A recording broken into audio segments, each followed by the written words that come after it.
जिंदगी में सब कुछ प्राप्त हो जाता है, लेकिन वक्त के साथ खोया हुआ भरोसा और वक्त के साथ खोया हुआ रिश्ता दोबारा कभी नहीं मिलता।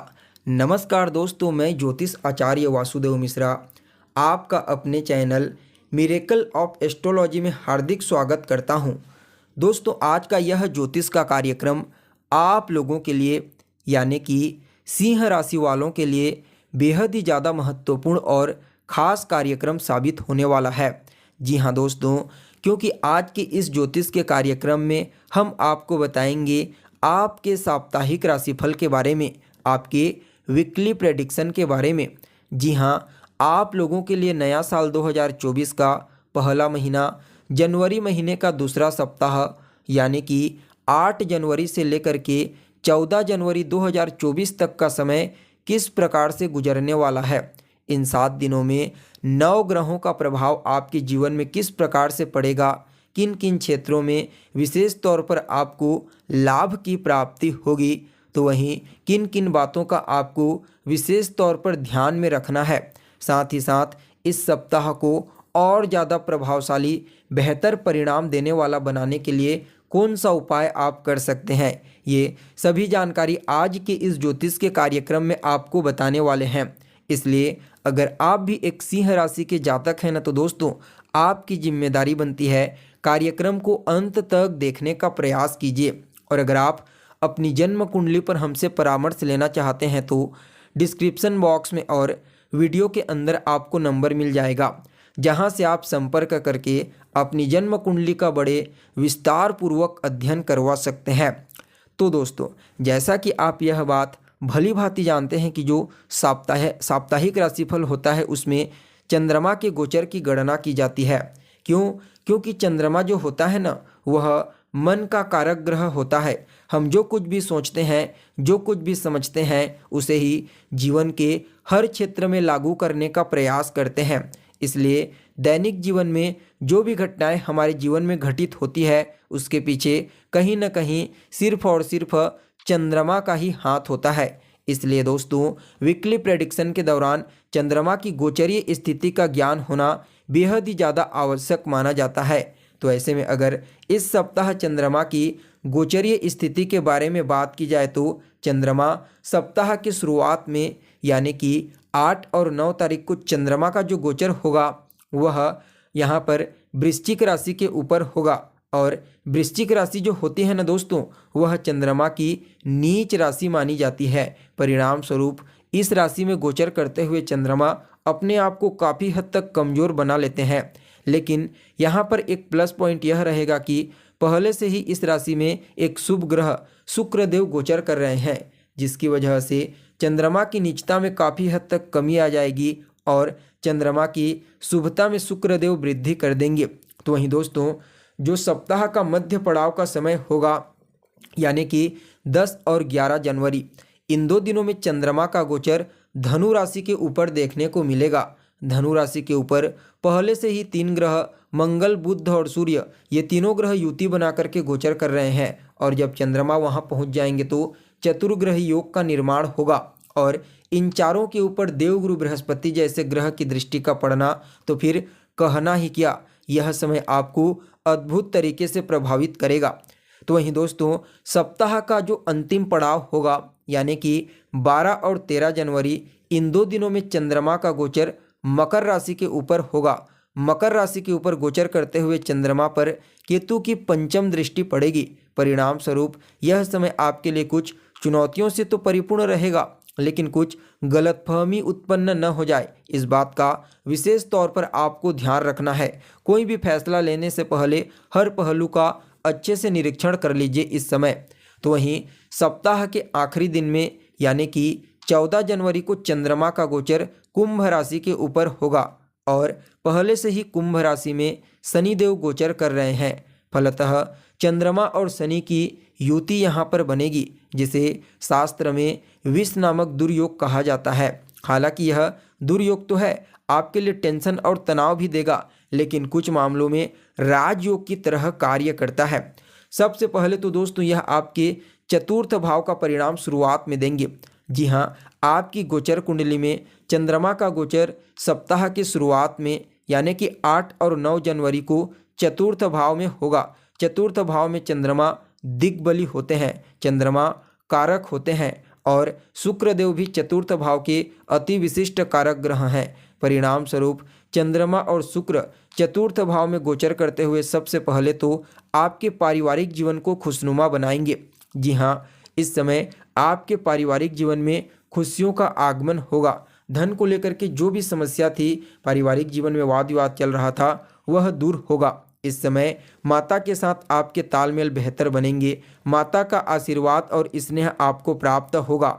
जो जातक पॉलिटिक्स के क्षेत्र में कार्यरत हैं, राजनीति के क्षेत्र में कार्य करते हैं, उन लोगों को भी इस समय जनता का पूरा सहयोग प्राप्त होने वाला है। कहीं न कहीं देखा जाए तो यह समय आपकी भौतिक सुख सुविधाओं में वृद्धि कराने वाला साबित होगा। आपको अपनी माता के नाम पर कोई भी चीज़ खरीदनी चाहिए, यह आपके लिए काफ़ी शुभ साबित होगा। चंद्रमा की दृष्टि आपके 10वें स्थान कर्म क्षेत्र पर पड़ेगी। परिणाम स्वरूप यह समय आपके कार्य क्षेत्र के दृष्टिकोण से भी काफ़ी अनुकूल नजर आ रहा है। कार्य क्षेत्र में आपको अपने उच्च अधिकारियों का पूरा सहयोग प्राप्त होगा। किसी बड़े प्रोजेक्ट में आपको कार्य करने का मौका मिल सकता है। जो जातक लंबे समय से बेरोजगार हैं, रोजगार की तलाश कर रहे हैं, उन लोगों को भी इस समय कोई अच्छी खबर सुनने को मिलेगी।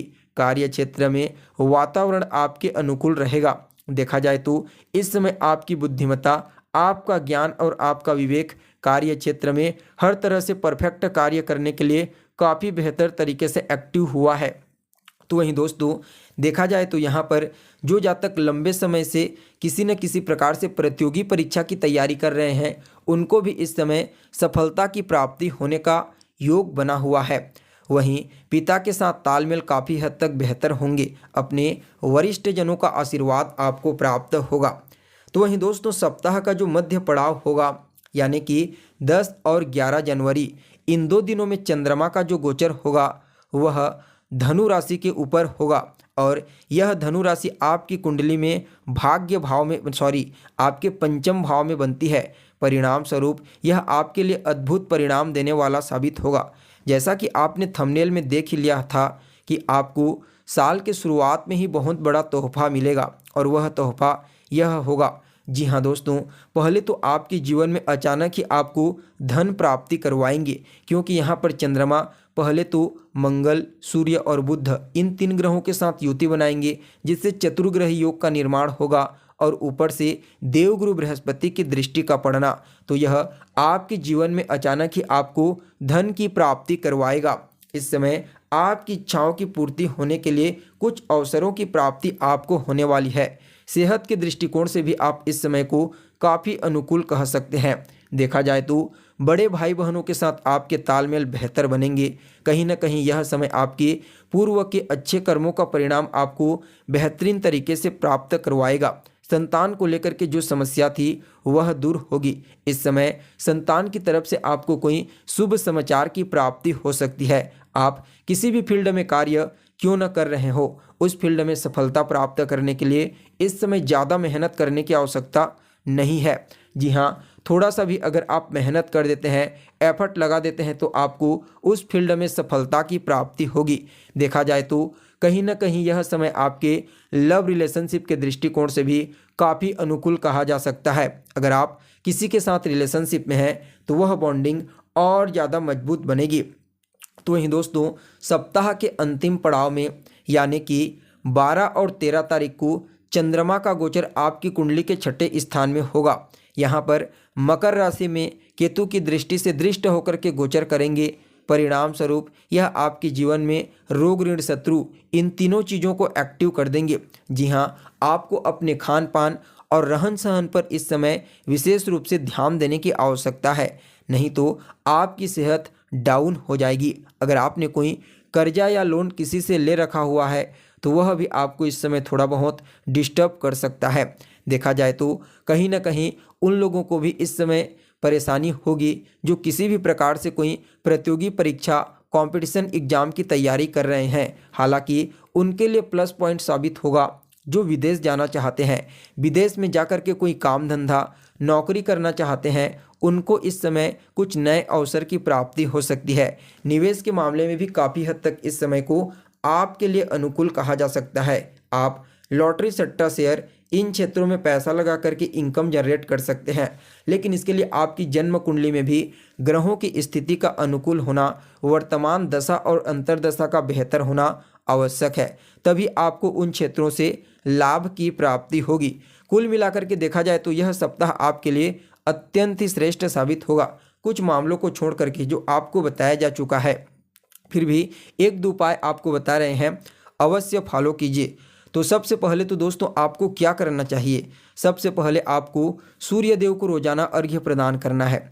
मंगलवार के दिन हनुमान जी के मंदिर में जाइए, उनका दर्शन कीजिए, उनके मंत्रों का वहीं पर बैठ करके जाप कीजिए या हनुमान चालीसा का पाठ कीजिए। बुधवार के दिन गणेश जी के मंदिर में जाइए, उन्हें दुर्वा अर्पित कीजिए। गुरुवार और शुक्रवार के दिन गाय को हरा चारा खिलाएं और केसर का तिलक लगाइए। साथ ही साथ शनिवार और सोमवार के दिन एक लोटा जल में एक चुटकी काला तिल, एक चुटकी सफ़ेद तिल मिला करके शिवलिंग के ऊपर या फिर भगवान शिव के ऊपर अर्पित कीजिए। आपके लिए यह सप्ताह अद्भुत परिणाम देने वाला साबित होगा। तो दोस्तों, हमें उम्मीद है जानकारी आपको पसंद आई होगी। फिर मिलेंगे एक नए और ताज़ा एपिसोड में। तब तक के लिए नमस्कार।